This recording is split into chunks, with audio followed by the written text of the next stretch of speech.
Welcome to another episode of Health Matters with PA Lynn Szabo. I'm Heather Polen. What are we going to talk about today, Lynn? Martin Luther King Jr.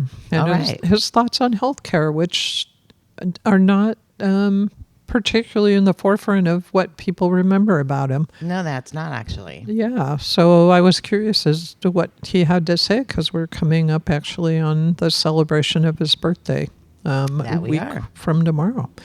So there's a very famous quote that he apparently said on March 25th of 1966. And he was speaking to at the annual meeting of the Medical Committee for Human Rights. And the interesting thing is there's no exact quote from this, and there's multiple versions of this quote, and oftentimes this quote is broken down into components depending on what the reader's focus is. Okay, so I did my best to kind of put it in context and put it back together. So his concern was for discrimination against Black patients, Black doctors, and the use of federal grants to support this. And he specifically seemed to be calling out the American Medical Association for supporting this. That'd be kind of like the Tuskegee experiments in the 60s and the I think it was syphilis. That's part of it. But what inspired him hypothetically, he never really spoke to his inspiration on this, but apparently when he was younger, he witnessed a relative, I think it was a grandmother, being taken away by an ambulance for emergent care, and apparently didn't get the quality of care that she should have gotten. I don't know if the ambulance was delayed or what the concern was, or it wasn't recognized as a legitimate medical concern until late, but she died. Yeah. She died before she got to the hospital. I imagine there are a lot of components of that. And so as close as I can figure, the quote is, "We are concerned about the constant use of federal funds to support this notorious expression of segregation." So he's talking about inequities in healthcare. "Of all the forms of inequity, injustice in health is the most shocking and the most inhumane because it often results in physical death." Yeah. It's horrid. It really is. Yeah. And it's not this is living memory. There are people alive today who have felt the effects of this. I dated a man whose mother, he was of mixed race. His mother was white and his father was Black. And he said his mom died of appendicitis because his dad took her to the wrong hospital, carried her out of the car, walked in, a Black man carrying a white woman with 2 children. And they said, she married a Black man. She's a Black woman. You take her to the Black hospital. So we put her back into the car and had to drive her to the other hospital. And she died before they made it. So with her children there in the car. And died in agony. Yeah, because she married a Black man. So she deserved to die. I'm 50. Awesome. I mean, just right. This happens, and when he told me this story, it was heartbreaking to look on his face to see it's him also ridiculous as he was like 3 or 4 years old at the time, just to see him go back to that and have that memory of being told that she married a Black man, she's a Black woman, take her to the Black hospital. Right. But it also goes beyond that because I would argue what it relates. At least partially Del Norte. Of course, we have inequities in the way Native Americans were treated. We have inequities in the way rural communities are treated. We have inequities in the way people living, at the poverty line and below are treated. Yeah. We have inequities in the way rural communities are treated because of the distance between them and medical facilities. Yeah. I mean, it's even more universal than that, and definitely is horrific. It really is. So he believed that healthcare is a right, and he called out systemic inequality.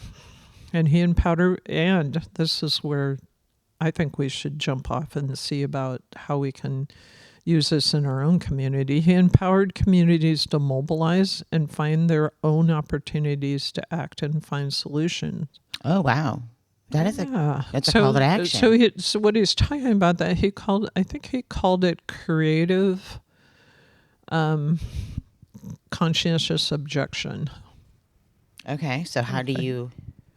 Because we think of conscientious. I think of conscientious objection too as like I'm not going to serve the military because I'm not going to shoot somebody. So Right, I'm a but I pacifist. think he's using the bigger term here. But clearly, so what do Right. you? How would that be? How would you implement that? Well, I'll get to that later on. Oh, So okay. I'll talk to that. He also recognized that health equality is part of a broader fight for economic and social justice. Yep. Okay. So what did he do to address this? So he worked with the medical community for human rights to desegregate hospitals. This blew me away. This, like, You probably don't hear about that. We hear about the lunch counters. why was this ever a thing? Bus boycotts and lunch counters. Totally. He desegregated hospitals. Segregated hospitals is beyond my understanding. He was one of the first to recognize that healthcare outcomes related to poverty and lack of economic opportunity. So it wasn't just racial, although racial is definitely part of the whole ball of wax. Yeah. And there definitely is part of that that affects us here. And I think that oftentimes people think that maybe they're not getting good health care because the doctors don't want to come here because their wives can't shop. That's not really what it is. That's not what it is at all. It's not what it is at all. Or that they that can't. We've been fed that lie and we believe it as a community and repeat it for decades. It's nuts. Beyond me. It's also sexist. But anyway, Yes. So, or if you can't get something from your provider that you think you should get, I don't think people realize how often providers are being put as the gatekeepers for medical care that's indicated and believed in, even on the provider level, but not available because of a barrier to care by insurance companies or because of a distance issue or a difference between a rural community and an urban community. I was refilling prescriptions for a group of a married couple that just moved into the community, and they're shocked. They're absolutely floored that they can't find a provider, and how people are kind of fractionated. So you get disqualified for something that doesn't make any sense. Like you have Medicare instead of Medi-Cal, for example. Right? It's insane. It's absolutely insane. It's absolutely insane. So there's where part of me is going, what do you mean desegregate hospitals? It was never my experience to work in a segregated hospital. It totally was, but the segregation in my case was not racial segregation. The segregation was between rich and poor and geographic location. Would you, I know we're talking about Martin Luther King here, but I'm going to take this opportunity to ask you, with the segregation in your early career, it's my understanding that when you went to work in the Castro working with AIDS patients, that they weren't allowed to be seen in the 80s in a traditional hospital that you or I would be allowed to go to because they had AIDS. So they were gay, they had AIDS, they couldn't come here. And then they weren't covered by regular insurance, so that they had a different system. It wasn't like that in the Castro. They got rid of a lot of ridiculous things, and they took care of their own. And so it wasn't segregated that way when you were there? No, Okay. It wasn't segregated. But even earlier in my career, when I was training in North Carolina, I trained at Duke. The segregation Top of your class at Duke? Super what? I said top of your class at Duke. Shh, don't tell anybody. Come on, right? The segregation there was way more subtle. Okay. And so while we took care of a lot of patients of color and a lot of patients across economic and educational lines, if you looked at who was in my class of 40 PAs, there were 3 people of color, and they thought that was booking, man. They thought that was like amazing progress. And you graduated in the 80s. I graduated in 1987, so Okay. the late 80s. And so we had a woman who came from LA who was Mexican American, who did not speak Spanish. And we had 2 women of color who were born and raised in the Caribbean. Okay. And that was like a solution. I mean, it was a tiny little leaning toward right, but it was in no way Jeez. Okay. Yeah. But for women, if we look at women in that class of 40, I think there was like 4 men, and all the rest were women. Yeah, that could be why we have taken away the our they're not professional professional status. Yeah. It could be. Sorry. Go ahead. So he also empowered communities to mobilize and find their own opportunities to act. And then he also recognized that this is what blew my mind, that health equality is part of the fight for broader economic and social justice. So he tied it in there to what the core of his philosophy was, and the core of his activities were, and the core of his desire to reach and make things better. Okay.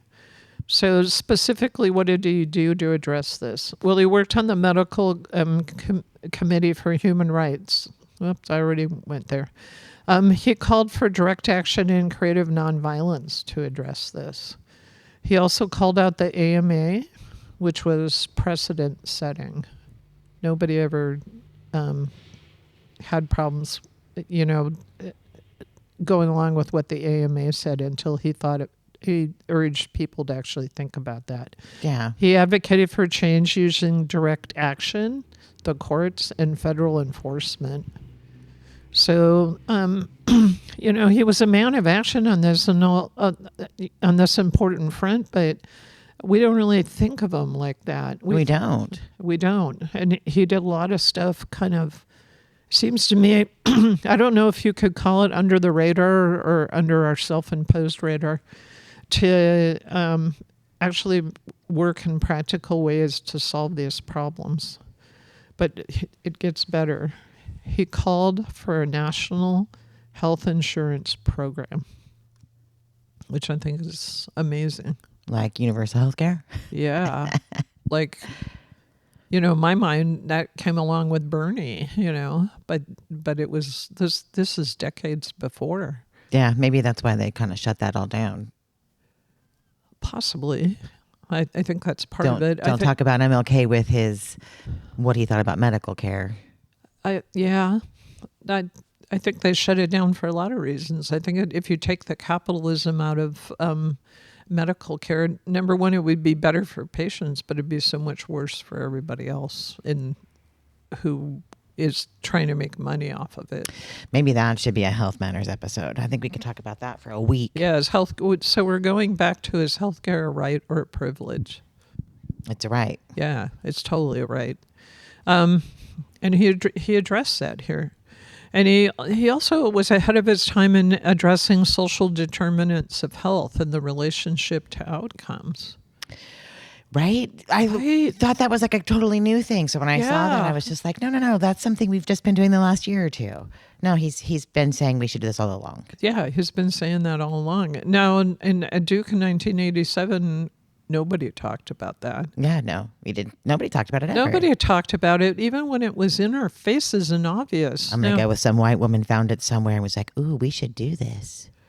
It wasn't even like that. It was more heartbreaking. So I did a rotation in Peds Monk. They wouldn't let me do any HIV work until I demonstrated I could take the heartbreak of it, because at that time it was a uniformly fatal disease. Yeah. And so I saw like a 4-year-old kid who had a cancer of his eye, and he had his eye removed as a treatment for his cancer. Just one, but that's bad enough. Yeah. And they sent him back home. Right? Okay. The social workers, have a little plan for him to transition back home. Having no idea that back home was a corrugated metal shack. Oh, no. In the middle of the summer in a field somewhere with no shade. Gotcha. And he bounced back to the hospital in about 3 days with maggots in his eye socket. Oh, my God. Okay, and we're all white medical students and PA students and nurses taking care of them, all standing there with our mouths open, trying to figure out how that happened. Planet this is possible. Yeah. How did this happen in the United States, right? How did we never see it coming? Yeah. We're in so much denial, we never saw it coming. So social determinants of health in relationship to outcomes. So he's the first to address that, or at least maybe the first voice of consequence. And talking about economic justice. So that's my story about this little boy is there, economic justice. His parents were working on a tobacco farm, and that was what housing was there. Yeah. In the middle of a summer. And if anybody's ever been in North Carolina during the summer, it's not pleasant inside. A normal house with air conditioning. It's awful. It's beyond awful. And here I am, little Northern California girl melting away. But, but I never in my whole life thought that was a thing anywhere, even in Africa. So, in slums of India, or, it never occurred to me that something like that would happen. And near and dear to my heart, he called for the empowering of healthcare workers. Because we definitely need to do that. We do it every day, and we know what the job is, and we know what the patients need. Yeah, we actually are on your side, although there's people out there going, yeah, sure. I have seen so many people who a frustrated, burnt out old doctor was mean to them, and that defined their access to health care for the rest of their lives because they were just going to do vitamins and herbs after that. Multiple people. Which is just silly. That person responded that way to you, right? The same way you get mad at your kid when they run out to the road and almost get hit by a car and you yell at them. Right. That's fear. That's love. That's I am concerned. If somebody's yelling at you in the medical profession that way, it's typically because you're making really piss poor choices and they know it's going to happen to you. I think we yell at patients for a lot of different reasons. I think we yell at patients because we're frustrated because they didn't follow our instructions. That's an ego thing. I think we don't obviously understand what their situation is, and we're frustrated when the light dawns on us about how their resources are so much limited than what we expected. That's frustration, misdirected frustration. We yell at them when they come in demanding an MRI because they hurt their knee, in the basketball game that afternoon. and we want them to understand that those kind of resources are not really available, nor is that a really good way of diagnosing somebody, because we watch how things develop over time. Like if somebody went to the ER, maybe had a kid that thought they had an appendicitis, there's a little bit of time element there. As long as the kid is stable with vitals and clinically stable, part of the treatment is watching them over time. Right. So do you ever just look at that patient? Because I'm snarky. I mean, you've known me for a while now. I'm snarky. I would just have to look at that patient as a provider that asked for an MRI for their knee injury. I'd just be like, let's just skip it and go straight to the knee replacement. Oh, no, I don't say so. Like, I would just totally be like, I'm going to send you to the orthopedic. We're going to have you schedule surgery for next week for the knee replacement. Screw the MRI. Screw letting it heal. Let's not do the ice or see what happens. Let's just get you a knee replacement. You know what? That's going to last very long anyways. Let's just cut it off. Let's just do that. Yeah, I don't do that because then they stop thinking. But here's my whole point of this. That's probably this why I'm digression is that you can set up the way people are going to think about healthcare providers for the rest of their life, and this affects them as they age. Like, I have two friends who are both really disparaging about healthcare providers because they both got yelled at when they were younger.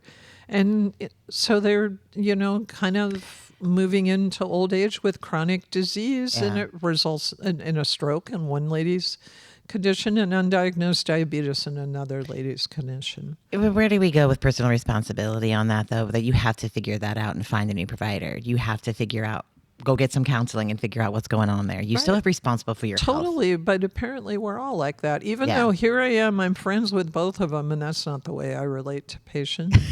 Not usually. Yeah, I mean, go decades without seeing a doctor, so I get it. I yell at them every once in a while, but mostly it's because they're treating somebody else on staff poorly. That's when you get yelled at by Lynn. I know. Are you talking like providers that yell or they get gruff? Like, we're talking, because there's different definitions of what somebody talks about yelling. And we're not really allowed to be gruff because it really wounds people. That's true. And if the relation, really how you diagnose the best is when you listen to what the patient tells you. And if you're gruff with them and they stop talking, you've taken your biggest tool away. So anyway, but we digress. We did, but that's okay. But I think in case empowering healthcare workers right now would be to have more say on electronic health records, so that it wasn't really a billing tool, but it became more of a useful medical tool. It is definitely a billing tool. Right. And I got actually in trouble this week for pointing that out. So nice. So I got to. So how do we empower you to be able to point that out without getting in trouble? I've got a plan, and I'll let you know how it worked out. Okay. So what's the average Del Norter do? Are you listening, Del Norte? Are you listening, rural people? Is there and I wrote this to ask you, Heather, actually. Is there a patient committee to address care at the clinics? I think UHS has one. So there's Native people on that panel who are actually patients at the clinic. I think it covers both Humboldt and Del Norte, which I would say there should be a separate one for both counties because they're so incredibly different. Absolutely. But do you know what Open Door has?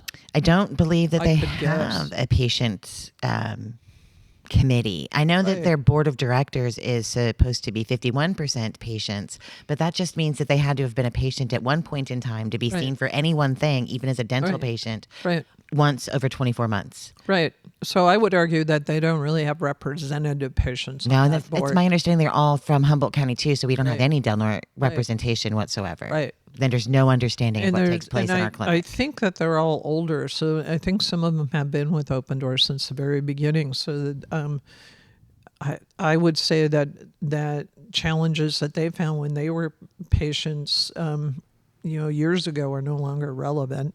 The world is no longer relevant to what it was 10 years ago, 15 years ago. It's completely changed. And if they're not kind of changed with it, then they're So they're going to pay the consequences. I don't think Sutter has one. I don't think Stallant has I don't think so either. So I would call upon all the community clinics that don't have a patient committee specific to Del Norte to address this lack.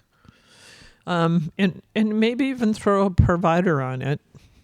I don't think it would hurt, as maybe a non-voting member. Yeah. Well, we do have we have our special healthcare district here, so it's a voted on taxable. Yeah, but it's kind of like that supposed to oversee that stuff in Del Norte County, and I know Dr. Caldwell's on that board. Right, totally. But I don't see much happening. I get emails and stuff from them, and they're mostly health notices and not necessarily procedural. Yeah. Or patient focused at all, in my opinion. Okay. So is there a working group of Del Norte specifically to address how rural healthcare, and so that this could be Caldwell's organization. What's it called officially? I think it's just the Del Norte Healthcare District. Yeah. Is that what we're talking about here? That's the one that owns the Open Door building. Yeah, that whole space over there. That's where the new food hub is going as well. So. Right. So I would call upon them to be more patient centric. Or have put together that patient committee for Del Norte County. You have? No. I'm saying that they would be the ones to host it. Right. Yeah. That makes sense to me. And a diversity of people. You know, different ages, genders, socioeconomics. Yeah, totally. But definitely specific to Del Norte. Yeah. Okay. And then I think patients should talk about how limitations in healthcare personally affect them. And because there's a lot of patterns that to me are kind of obvious, but may not be to like a new administrator. Like UHS recently got a new director of medical providers. I don't think that's her real title, but she's moved into the area from Arizona and never worked with Native populations, and faces a steep learning curve to understand where we're at in Del Norte. And so this is the understanding a lot of times, this is the feedback we get from out of the area providers, say, specialty care at UCSF or UC Davis. Well, why didn't they just do that? Well, because you can't in a rural setting, because there's either a block from insurance or because a tree fell on 299 and you couldn't make that appointment over there in Medford or 199, or at 199 or in Reading, I suppose, would be the counterpart in Humboldt. Yeah. They don't understand what the slide means to us during the winter time, or what snow on the bypass means if you're a woman who's pregnant and in labor and trying to go down to St. Joe's for delivery. Right. They have no idea that all exists. I think we should educate them. Absolutely. And it's even fun like an open MRI. So if for whatever reason you can't use the closed MRIs, claustrophobia, size, weight, trauma, girth, whatever, right? Whatever the reason, trying to find one of those that's going to accept your insurance, or that's going to accept partner. We don't have that anywhere near here. Right. So it's a specialty thing, and now you have to spend day after day after day trying to find that specialty thing. So if you don't have access to the internet, or you don't have reliable phone service because you have a cell phone and you're in Klamath, or you're up in Gasky, up in the mountains, whatever it is, all of these things become barrier to care. You're sick. You don't feel good. You're scared. You have to go get a specialty test. And then people wonder why you've put it off for 2 years. And it's like, well, the heck was I supposed to get it done? So so if you're a practitioner at UCSF or UC Davis, or even, Santa Rosa, understand that what you think is easy to accomplish is not a thing here. Right. And I love when people too be like, oh no, I lived in the rural area outside of Sacramento. And I'm like, and you were 15 minutes away from freaking downtown Sacramento. Right. Like I've been there. I lived in the farming community. I did the 4-H. I did all of the stuff, raised horses and goats. I did the thing. Right. And I was 10 seconds away from having UC Davis medical care. Yep. It's not the same. It is not the same. It is not the same. So there should be more understanding, I think, and more patience with each other. We can allow ourselves grace. Yeah. And speaking of grace, have you been watching the Walk for Peace? I have not.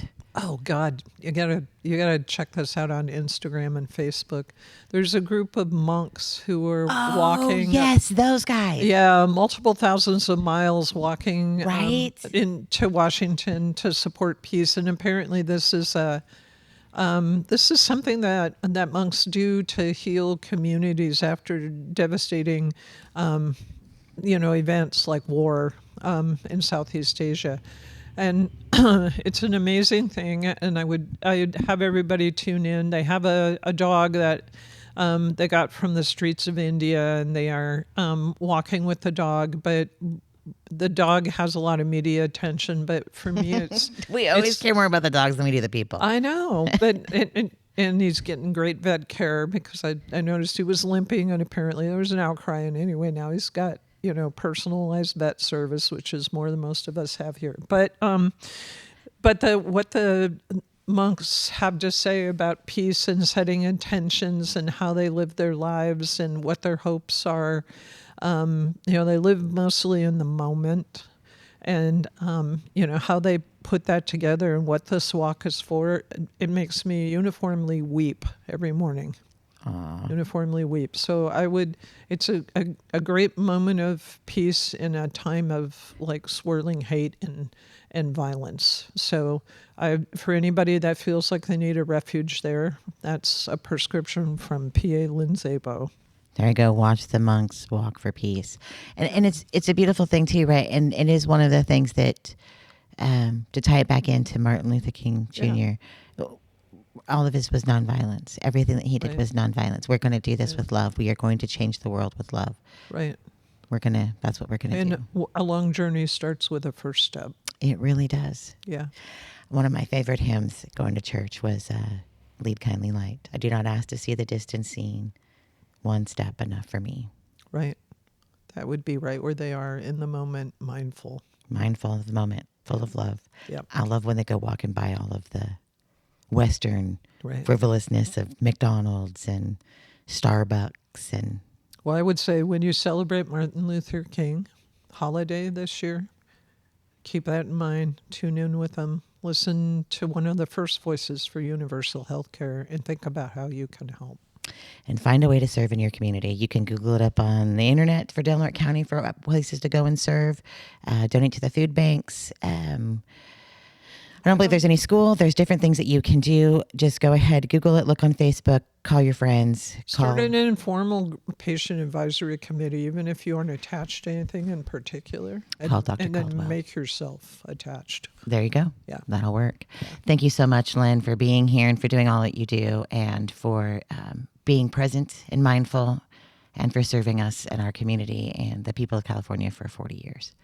You're welcome. My honor. All right. What are we going to talk about next week? Urinary incontinence in women. In women. Postmenopausal. So anybody who laughed at that, we know what happened to you. Yeah. All right. I'll see you next week, Lynn. Thanks. Alrighty. Bye-bye.